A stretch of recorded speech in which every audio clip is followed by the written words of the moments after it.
From Moscow, a clear signal emerges that Russia's wartime economy is straining under its own weight. The central bank has announced a cut to its key interest rate, but at the very same time, it warns that inflation remains dangerously high. This paradox, loosening policy to support growth while battling price pressures, captures the uneasy state of Russia's economy 3 years into its costly war effort in Ukraine. Elvira Nabiullina, the governor of the Russian central bank, stepped before journalists with her trademark composure. She insisted that Russia is not sliding into recession, but rather experiencing what she described as a natural cooling, a slowdown after a period of overheating. According to her, the economy expanded in the second quarter compared to the first, meaning talk of a technical recession was, in her words, at the very least debatable. Yet the phrase she used, a cooling off, spoke volumes. Beneath her calm delivery was an admission that the surge in wartime output, fueled by bloated defence spending, cannot continue indefinitely. She emphasised that moderate growth continues, though it is now closer to the lower end of forecasts. That admission underlines the fragility of Russia's economic position. Jobs may still exist, factories may still be running, but the momentum is waning. The spending that sustained Russia's growth in the early phases of the war is becoming harder to finance, and the cracks are beginning to show. Nabiullina also highlighted the stubborn challenge of inflation expectations. Prices may not be rising as fast as before, but the belief among citizens, businesses, and financial markets that costs will continue climbing has hardly diminished. In economics, expectations can be self-fulfilling. When people assume higher prices are inevitable, they change their behaviour, demanding higher wages, stockpiling goods, and passing on costs, feeding another cycle of inflation. In unusually direct terms, she admitted that rising utility tariffs and summer spikes in gasoline were weighing heavily on ordinary Russians' minds. Fuel, she noted, is not just a commodity, but a marker of economic stability. When the cost of filling a tank rises sharply, it shapes perceptions of the entire economy. Her acknowledgement that gasoline drives public expectations is revealing.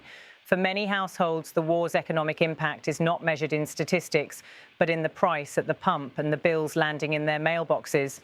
On budget policy, Nabiullina was just as firm.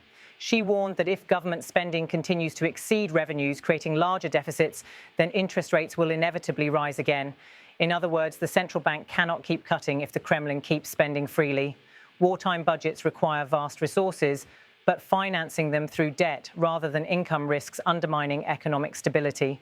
This is a delicate message in a country where political leaders insist that no price is too high to sustain the military campaign.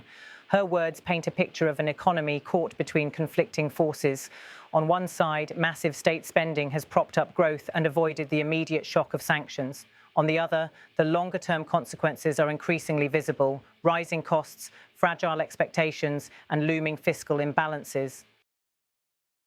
Independent economists point out that the so-called cooling is not just natural adjustment, it is the sign of an economy pushed to its limits. Factories running overtime to produce weapons cannot easily pivot to consumer goods. Young workers drafted into the army leave labour shortages behind. And with foreign investment largely blocked, Russia is forced to rely on domestic reserves and shadow trade routes that cannot easily replace global markets. Inflation has become the most visible pressure point. The central bank says price growth has slowed compared to last year, but the average Russian is not comforted. Groceries cost more, utilities take a bigger share of income, and gasoline has surged. Nabiullina's acknowledgement that these items drive perceptions underscores the political sensitivity of her job. It is not enough to balance numbers on a chart. She must reassure the population that stability can be maintained. This balancing act is not new for Nabiullina. She has guided Russia's monetary policy through repeated storms: the oil price collapse of 2014, Western sanctions after the annexation of Crimea, the pandemic shock of 2020, and now the grinding cost of war.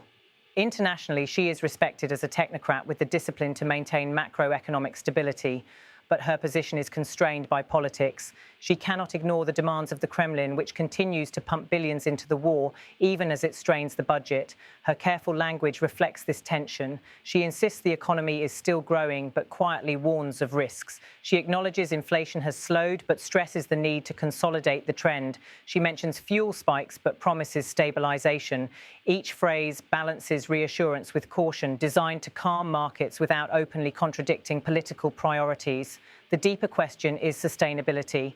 Can Russia's economy, redirected toward war production, continue to function without collapse? Can households absorb the constant pressure of higher prices? And can the Kremlin finance its war without ballooning deficits that force the central bank's hand? These are not just technical issues. They cut to the heart of Russia's ability to sustain its military campaign and its domestic stability at the same time. For ordinary Russians, the picture is clear enough. They feel the squeeze every time they shop or pay bills. They know that official promises of stability mask the reality of sacrifice.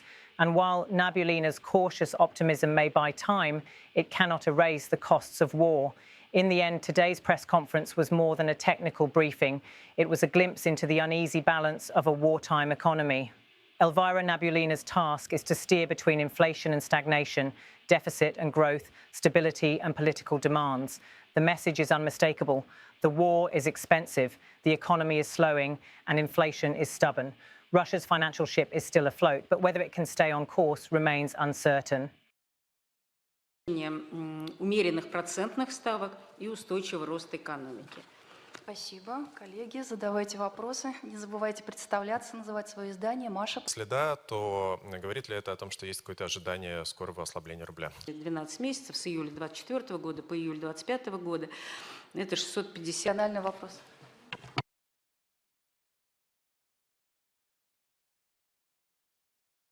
According to our estimates, and I know according to a number of analysts, in the second quarter of this year, seasonally adjusted GDP was higher than in the first quarter.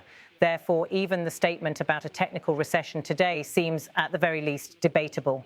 We do have a cooling off, that is, a slowdown in economic growth. This is natural after overheating, when production capacity must catch up with demand. We talk about this all the time.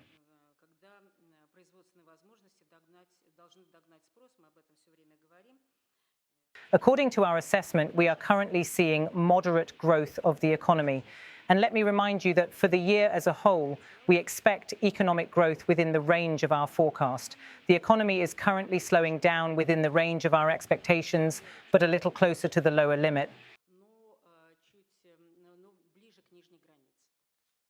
The monetary and credit policy that is being conducted has led to the fact that the indicators of stable inflation have noticeably decreased since the beginning of the year, but we need time to consolidate the disinflationary trend. This is especially important in the context of increased inflation expectations. They remain high and have hardly decreased for all groups: the population, businesses, and financial markets. The double-digit indexation of utility tariffs could have had a negative impact on citizens' expectations in August. Gasoline could have also played a role. It is an important commodity marker that influences people's perceptions of future price increases. Fuel prices spiked in the summer. Given the government's measures to limit exports and increase supply on the domestic market, we expect the situation to stabilize.